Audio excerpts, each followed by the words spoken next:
자, 첫 번째 강의입니다. 민수기 10장 11절부터 28절까지입니다. 지금까지 이제 1장부터 10장 10절까지는 이스라엘 민족이 본격적인 광야 행진을 하기 앞서서 여러 가지로 준비하는 시간을 가졌습니다. 그래서 성막이 봉헌되고 인구 조사를 거쳐서 이스라엘 민족 전체가 군대로 조직되고 또 6월절을 지킨 후 나팔 신호 체계를 통해서 본격적으로 행진 준비를 완료하는 과정들이 1장부터 10장 10절까지 기록이 되어 있습니다. 그래서 그것을 날짜별로 이렇게 제가 다시 한번 정리했습니다. BC 1445년 1월 1일 성막 봉헌식, 민수기 7장. BC 1445년 1월 13일 레위인 성별식, 민수기 8장. BC 1445년 1월 14일 두 번째 6월절 준수, 민수기 9장. BC 1445년 2월 1일 일반 지파의 인구조사 및 군대 조직, 민수기 1장에서 2장. BC 1445년 2월 1일 이후 레위 지파의 인구조사 및 임무 분담, 민수기 3장에서 4장. BC 1445년 2월 14일 제2차 6월절, 민수기 9장. BC 1445년 2월 14일에서 20일 신호나팔 제작 및 신호체계 정비, 민수기 10장. 보시는 바와 같이 민수기 1장부터 10장까지 내용은 연대기적으로 기록된 게 아니라 서로 왔다 갔다 합니다.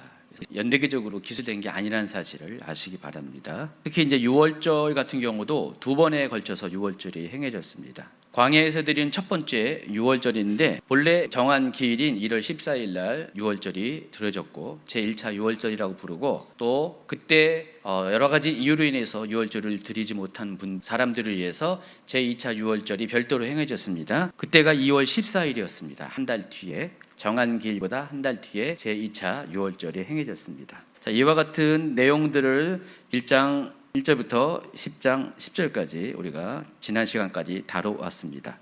자, 이와 같은 과정들을 통과한 후에 이스라엘 민족은 시내 광야에 머무른 지 11개월 5일 말인 BC 1445년 2월 20일 구름이 성막에서 떠오르자 가나안 땅을 향한 행제를 시작합니다. 그래서 오늘 본문의 첫 번째 구절인 11절과 12절을 읽어주시기 바랍니다. 둘째 달 스무날에 구름이 증거의 성막에서 떠오르매 이스라엘 자손이 시내 광야에서 출발하여 자기 길을 가더니 파란 광야에 구름이 머무니라. 아마도 이때 지난 강의에서 소개한 바와 같이 행군 시작을 알리는 은나팔이 불려진다고 그랬죠. 그래서 은나팔이 모두 몇 가지의 형태로 불려졌는데 그 중에서 테키아 구돌라 방식으로 은나팔이 불려질 때 10초 동안 길게 우렁차게 가장 큰 소리로 은나팔이 불려질 때 제1진이 출발합니다. 자, 1진에 속한 그 지파가 유다 지파와 이사갈 지파 그리고 스불론 지파죠. 그 지파들부터 행군이 시작됩니다. 그래서 은나팔이 어떻게 불어진다고 했어요? 테키아 구돌라 그랬죠. 테키아 구돌라가 부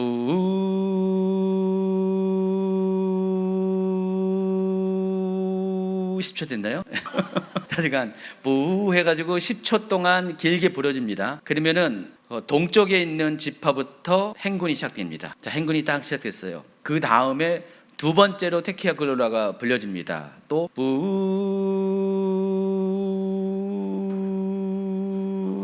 빨리 초가 빨리 흘러갑니다.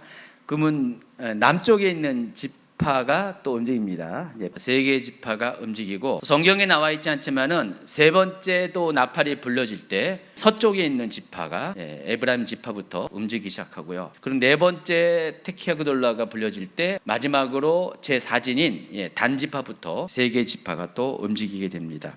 이와 같은 식으로 행군이 시작됐어요. 여러분 그 장면을 생각해 보세요. 앞에 은나팔을 분 제사장이 나팔을 크게 불면은 동쪽에 있는 세 개의 지파가 제1진이 다 군대 대형으로 딱 서 있다가 행군하면서 행군이 시작합니다. 쫙 이제 움직여요. 그러면 두 번째, 세 번째, 네 번째 이런 순서로 차례차례 세 개의 지파씩 행군이 시작된다는 것입니다. 그래서 13절부터 28절까지는 이스라엘 군대가 각 진영에 맞춰서 행군하는 내용을 소개를 합니다. 이와 같이 그들이 여호와께서 모세에게 명령하신 것을 따라 행진하기를 시작했다 그랬습니다. 그래서 그 명령에 따라 다음과 같이 행군이 시작됩니다. 아까 좀 전에 얘기한 것처럼 그림에 보시면은 10장 14절부터 15, 16, 17 읽어주시고 그림은 띄워주시고요. 선두로 유다 자손의 진영의 군기에 속한 자들이 그들의 진영별로 행진하였으니 유다 군대는 암미나답의 아들 나손이 이끌었고 이사갈 자손 지파의 군대는 수알의 아들 느다넬이 이끌었고 스불론 자손 지파의 군대는 헬론의 아들 엘리압이 이끌었더라. 이에 성막을 거두매 게르손 자손과 무라리 자손이 성막을 메고 출발하였으며 여기 한 가지 특징은 제1진이 출발하고 곧바로 따라간 게 2진에 앞서서 게르손 자손과 무라리 자손, 레위 지파에 속한 세 개의 종족 중에서 게르손과 무라리 자손이 성막을 메고 출발했다라고 기록되어 있습니다. 그림과 같습니다. 그리고 두 번째 테키아 그돌라가 불려질 때 18절부터 21절입니다. 다음으로 르우벤 진영의 군기에 속한 자들이 그들의 진영별로 출발하였으니 르우벤의 군대는 스데올의 아들 엘리술이 이끌었고 시므온 자손 지파의 군대는 수리사떼의 아들 술루메엘이 이끌었고 갓 자손 지파의 군대는 두엘의 아들 엘리아삽이 이끌었더라. 고아들은 성물을 메고 행진하였고 그들이 이르기 전에 성막을 세웠으며 그림에서 보는 것처럼 르벤, 시므온, 갓 지파가 움직이고 그리고 그 뒤를 따라서 성막에 기구를 맨 고앗 자손들이 그 뒤를 따랐습니다. 자, 그런데 17절과 21절의 표현을 보면은요, 게르손 자손과 무라리 자손이 고앗 자손보다 앞서서 행진해야 될 이유가 있어요. 17절에 보니까 이에 성막을 거두매 게르손 자손과 무라리 자손이 성막을 메고 출발했다 그랬습니다. 또 21절에 보니까 고앗인은 성문을 메고 행진하였고 그들이 이르기 전에 성막이 세워졌다 그랬습니다. 자, 구름이 이제 성막에서 떠오릅니다. 또 진을 이동하라는 은나팔 신호가 불려집니다. 그때 일진이 출발합니다. 그리고 나서 곧바로 게르손 자손과 무라리 자손이 이제 출발을 하게 되는데, 자, 이 레위 지파의 역할들이 있어요. 고앗 자손들은 성막의 기구만 관리를 하는 거고 게르손과 무라리 종족은 성막의 모든 부속품들을 다 관리하는 것입니다. 제가 뭐라고 했습니까? 게르손 자손은 어떤 걸 주로 담당한 천과 관련 것을 담당하고 또 무라리 자손은 구종물과 관련된 무슨 기둥과 관련된 것들을 주로 담당한다 그랬습니다. 그래서 고앗 자손들에게는 수레가 주어지지 않았고 게르손 자손에게는 수레 2대가 주어졌고 무라리 자손은 수레 4대가 주어졌다 그랬습니다. 담당하는 역할이 다르다 그랬습니다. 자, 그런데 신호 나팔 소리와 함께 움직여야 되잖아요. 그럼 움직이면 어떻게 됩니까? 제일 먼저 누가 움직일 것 같아요? 이 세 개 레위 지파 종족 중에서 누가 움직일 것 같아요? 무라리하고 게르손 종족이 먼저 움직일 수밖에 없습니다. 탁탁탁탁 걷어가지고 천막을 해체하고 이런 것 합니다. 근데 그 가운데 또 고앗 종족들은 제사장만이 건드릴 수 있는 성막 기구들이 원래 이 성막 기구들은 다 채에다가 갈 수 있도록 미리 세팅이 되어 있잖아요. 보자기만 덮으면 돼요. 제가 보자기 덮는 거 지난번에 이야기했죠. 그러니까 제사장들이 보자기를 딱 덮으면은요, 그것을 고앗 종족들이 어깨에다 매는 겁니다. 그러면은 해체되는 동안에 제사장들은 덮개를 덮고 고앗 종족들은 그것을 어깨에 딱 메고 대기하고 있습니다. 그 다음에 이제 출발을 해요. 무라리하고 게르손 자손들이 성막의 기구들을 가지고 쭉 출발해요. 이제 도착을 하게 됩니다. 어딘가 이제 도착을 하게 되죠. 그럼 어떻게 됩니까? 제일 먼저 움직일 사람들은 무라리와 게르손 종족입니다. 그래서 그들이 먼저 성막을 다 세팅해요. 그럼 그 다음에 세팅된 성막 안으로 고앗 사람들이 메고 온 기구들이 들어가는 거예요. 그러니까 순서가 있는 거예요. 제일 먼저 출발하고 그리고 제일 먼저 가서 세팅을 하고 그 다음에 이제 고앗 종족들이 어깨에 맨 기구들, 성막 기구들을 갖다가 안치시키는 이런 시스템이 되어 있어요. 그래서 이 행군 대열에서 무라리와 게르손이 먼저 앞서 갈 수밖에 없는 이유가 있다는 것입니다. 그래서 일진과 함께 따라가면은 그리고 이진이 도착하는 그 사이에 세팅을 다 만들어 놔야 돼요. 해가지고 세팅을 딱 하면은 그 시간에 맞춰서 이진이 도착하고 이진 바로 뒤에 고앗 종족이 뒤따라 오게 되면은 성막이 세팅된 장소에서 바로 안치시키는 아마 그런 그림이 그려질 것 같아요. 제가 보기에는 그 성막의 기구들이 바깥에 오래 대기 상태는 아닌 것 같아요. 미리 집을 다 져놓은 다음에 바로 들어오는 아마 그런 시간 배정이 있을 것 같습니다. 그렇기 때문에 게르손 종족과 무라리 종족이 먼저 앞서서 행군할 수밖에 없다는 것입니다. 제3구는 에브라임 지파가 선두에 서고 므낫세, 베냐민 지파가 뒤를 따라갑니다. 민수기 10장 22절부터 23절, 24절. 다음으로 에브라임 자손 진영의 군기에 속한 자들이 그들의 진영별로 행진하였으니 에브라임 군대는 암미우스의 아들 엘리사마가 이끌었고 므낫세 자손 지파의 군대는 부다술의 아들 가말리엘이 이끌었고 베냐민 자손 지파의 군대는 기드온이의 아들 아비단이 이끌었더라. 곧바로 제4군이 진행합니다. 단 지파와 아셀, 납달리 지파입니다.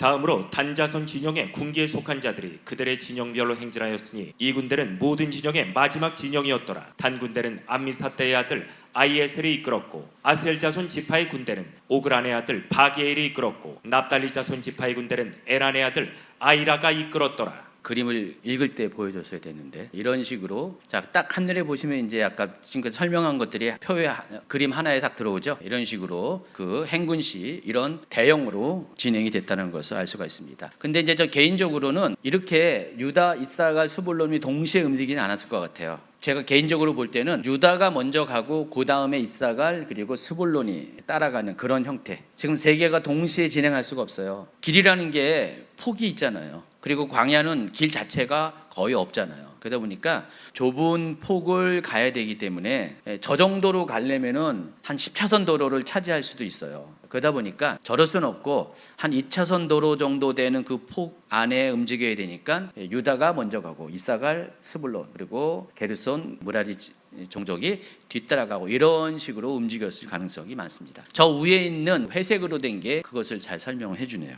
어쨌든 중요한 것은요, 시내 강야에서 11개월 5일을 있은 후에 출발할 때의 이스라엘 민족의 모습은 시내 강야에 도착하기 전의 모습과는 전혀 딴판이라는 것입니다. 그 전에는 그냥 이스라엘 백성이었어요. 그냥 오합지졸이었습니다. 아무런 체계도 없이 아마 이제 거기까지 시내 강야까지 행군해 올 때는 어땠을까요? 이런 대형도 없을 것이고요. 그냥 터덜터덜 걸었을 것이고요. 군사도 없고 그냥 막 그런 식으로 그냥 난민처럼 이렇게 막 흘러나왔을 거예요. 그런데 시내 광야에서 주둔한 후에는요, 완전히 군대 조직을 갖춰가지고요, 시스템을 갖춰서 출발을 하게 됩니다. 그러니까 시내 광야를 중심으로 전과 뒤의 모습이 확 달라진다는 것입니다.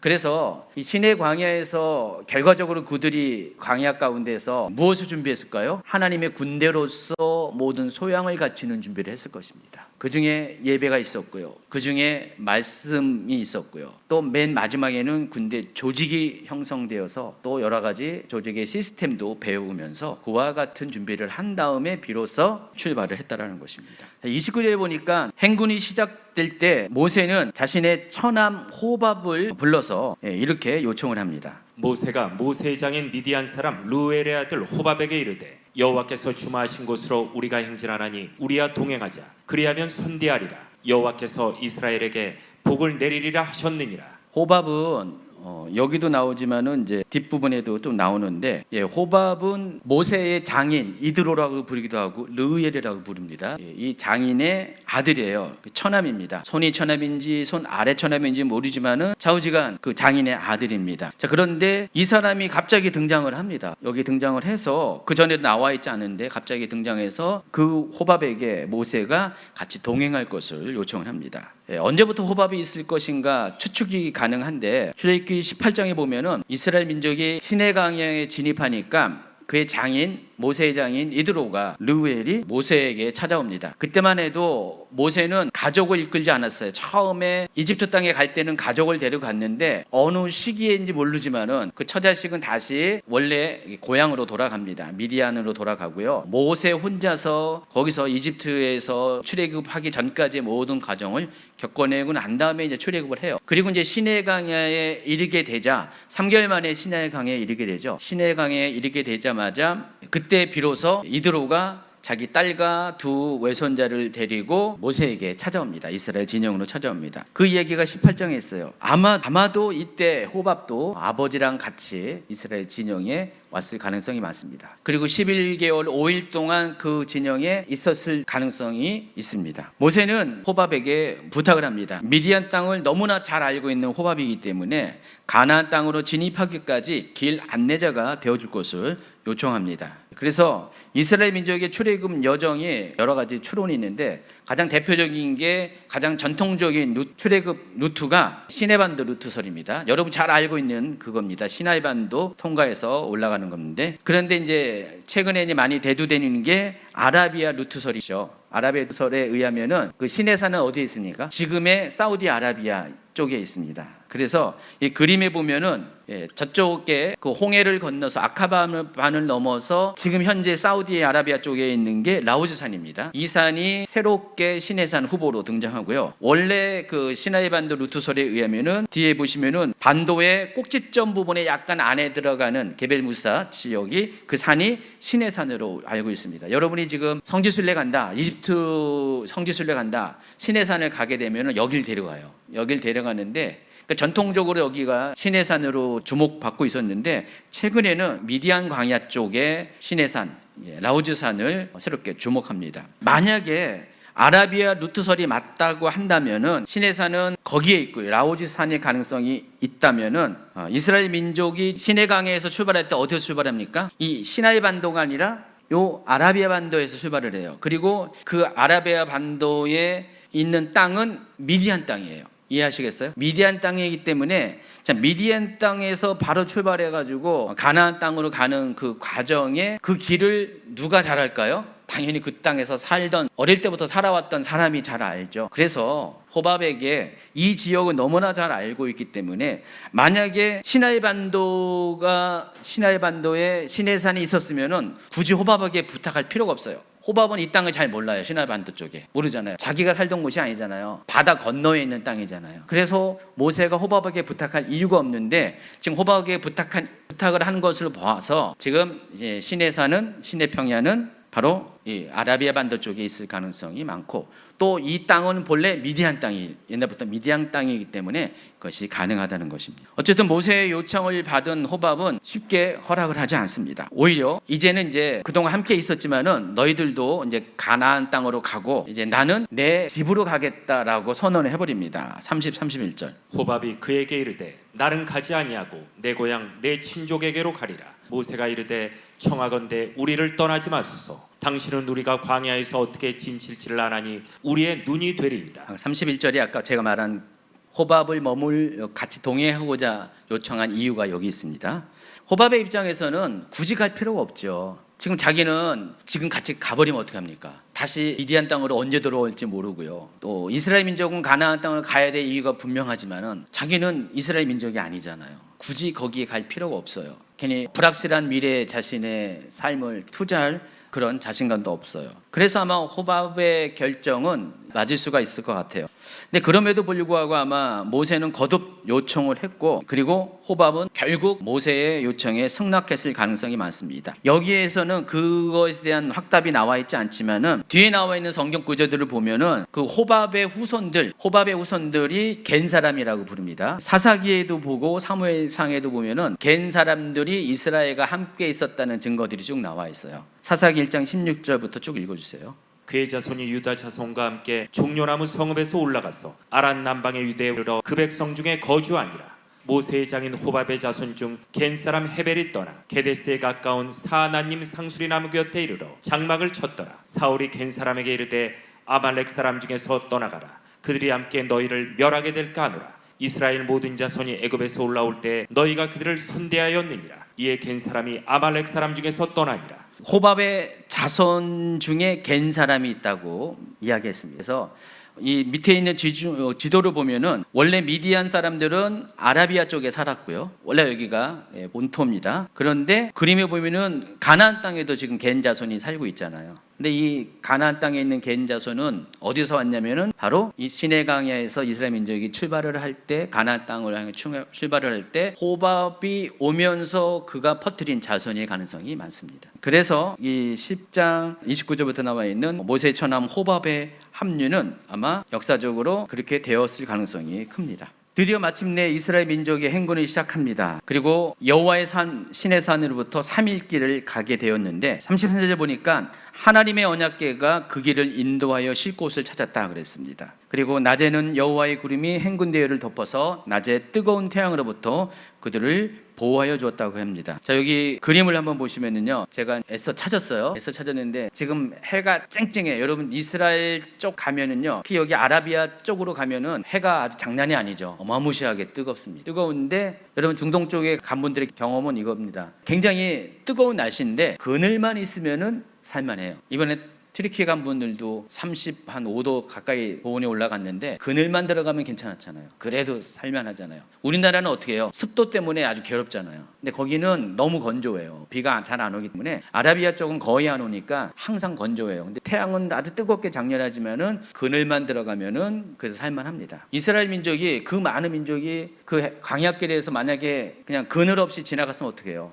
태반은 다 열사병에 걸렸을 것 같아요. 가다가 그냥 쭉쭉 쓰러지는 사람 투성이었고요. 물도 충분하지 않았을 텐데. 그런데도 불구하고 이렇게 갈 수 있는 이유는 하나님께서 낮에는 구름으로, 그래서 이 구름이 위에서 쫙 이스라엘이 있는 쪽에서, 옛날에 어떤 무슨 특별한 하나님께서 은혜를 주실 때 어느 장소는 막 비가 오는데, 막 전체적으로는 비가 오는데 어느 장소만 그냥 해가 그냥 딱 뜨는 뭐 그런 체험을 한 그런 감정도 여러분 들어보지 않았습니까? 거꾸로 지금 전체가 다 뜨거운데 그 어느 한 장소만, 가령 뭐 한 10평방킬로미터 정도만 이스라엘 민족이 행군하는 그 정도의 부분만 구름이 거기만 딱 있는 거예요. 아라비아 쪽에 있는 모든 구름들이 그쪽으로 다 몰려와가지고 거기만 딱 이렇게 이스라엘이 가는 쪽만 따라가는 거예요. 그걸 하나님께서 명령을 하신 거예요. 구름에게 명령해서 구름이 계속 이스라엘의 행군에 맞춰서 따라가게 하셨다는 것입니다. 마치 이와 같이 해를 가리는 구름이 계속해서 이스라엘이 가는 곳곳마다 따라갔을 가능성이 많습니다. 이때 이제 모세는 이스라엘 민족의 광야 여정이 하나님의 인도하심 가운데 속해 있음을 다음과 같은 기도문으로 선언을 합니다. 10장 35절 36절. 괴가 떠날 때 모세가 말하되 여호와여 일어나사 주의 대적들을 흩으시고 주를 미워하는 자가 주 앞에서 도망하게 하소서 하였고, 괴가 쉴 때에는 말하되 여호와여 이스라엘 종족들에게로 돌아오소서 하였더라. 민수기 6장 후반부 보면은 제사장의 축복문이 나오죠. 세 가지의 축복문이 나오는데, 마치 그와 같이 모세는 행군을 시작할 때, 괴가 떠날 때, 그러니까 다시 이동을 할 때는 여호와여 일어나사 주의 대적들을 흩으시고 주를 미워하는 자가 주 앞에서 도망가게 하소서라고 외쳤습니다. 그리고 괴가 쉴 때, 다시 말해서 행군이 멈추고 수경을 시작하게 될 때, 그때 또 모세가 이렇게 외칩니다. 여호와여 이스라엘 종족들에게로 돌아오소서. 그래서 이 두 가지의 기도문은 마치 제사장이 모든 시시 때마다 이스라엘 백성들에게 축복을 위해서 손을, 제사장의 기도손을 이렇게 펼치고 기도하는 것처럼, 모세 또한 아마도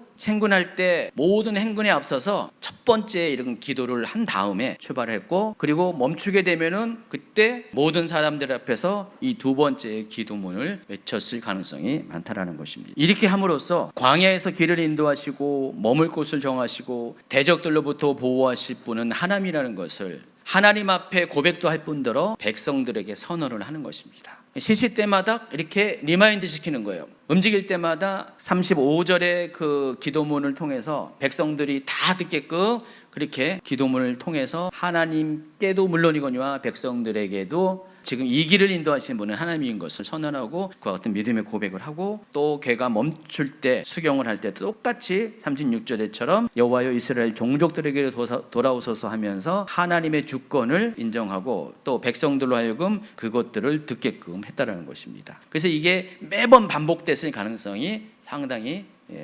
큽니다. 오늘날 이제 광야와 같은 삶의 현장에서 우리 또 이제 매일매일 믿음의 행진을 하게 되는데, 여러분도 한번 이렇게 제사장의 축복문을 여러분의 삶에서 적용하듯이 이것도 한번 적용시킬 수가 있어요. 아침에 여러분이 집을 나서기 전에, 어떤 일을 하기 전에, 하나님이여 일어나서 오늘도 내 앞에 주의 대적들, 곧 악한 영과 악인들을 흩으시고 그들이 주 앞에서 도망가게 하옵소서. 한번 이렇게 한번 외치고 한번 시작해 보세요. 한번 적용을 해보세요. 아침에 뭔 일을 할 때, 어떤 일을 할 때 이 35절의 기도문을 여러분이 여러분의 언어로 적용시켜서 한번 외치기 바랍니다. 그리고 이제 여러분 집에 들어올 때, 하나님이여 오늘 하루를 마칠 때 하나님 자녀에게 돌아오사 나와 함께 안식하옵소서. 한번 이건 한번 해보세요. 여러분에게 제안을 하는 것입니다. 그러면은 아침과 저녁의 이 기도를 통해서 정말 하나님이 함께 하시는 것을 여러분이 인식하게 될 것이고, 또 하나님도 여러분이 드린 이 기도를 통하여서 그와 같이 여러분과 함께 하실 것 같습니다.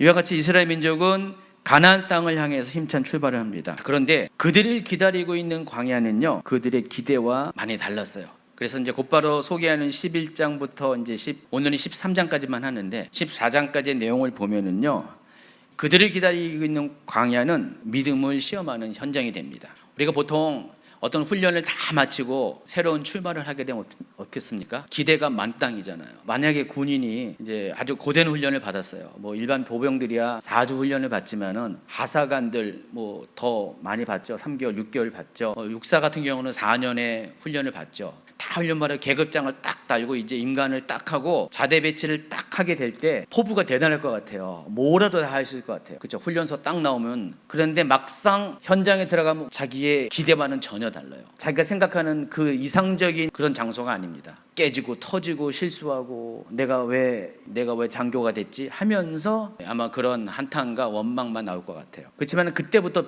비로소 군인이 되어가는 거예요. 여러분 이제 목회자도 마찬가지. 준비 과정을 다 마치고 이제 목회 현장에 딱 나오면은 정말 뭐라도 다 할 수 있는 것 같아요. 특히 이제 목사 안수를 딱 받아요. 목사 안수를 받으면은 뭔가 자신감이 넘치고요. 물론 겸손한 분도 많이 있지만은 대부분 뭔가 달라진 느낌을 가지고 다 할 수 있을 것 같아요. 근데 목회 현장에 딱 들어가면 어떻게 됩니까? 이건 내가 생각했던 그게 아니에요. 그때부터 진짜 목사 훈련을 시켜요. 하나님이 진짜 훈련을 시킨다는 것입니다. 자, 이스라엘 민족도 마찬가지예요. 1년 가까운 이 시간 동안에 하나님부터 많은 것을 배우고 경험하고 이제 군대 조직까지 갖춰가지고 멋지게 행군 나팔 소리에 맞춰서 우리 찬양 있잖아요. 행군 나팔 소리에 주의 군대 섰으니 뭐 이게 아마 요 장면을 가지고 노래를 지은 것 같은데 아주 이제 뭔가 좀 우렁차게 이제 행군을 딱 시작했는데 겨우 3일 만에 만난 그들이 접한 현장은 전혀 그들이 생각한 것과 달랐다는 것입니다. 그래서 이제 본격적으로 펼쳐진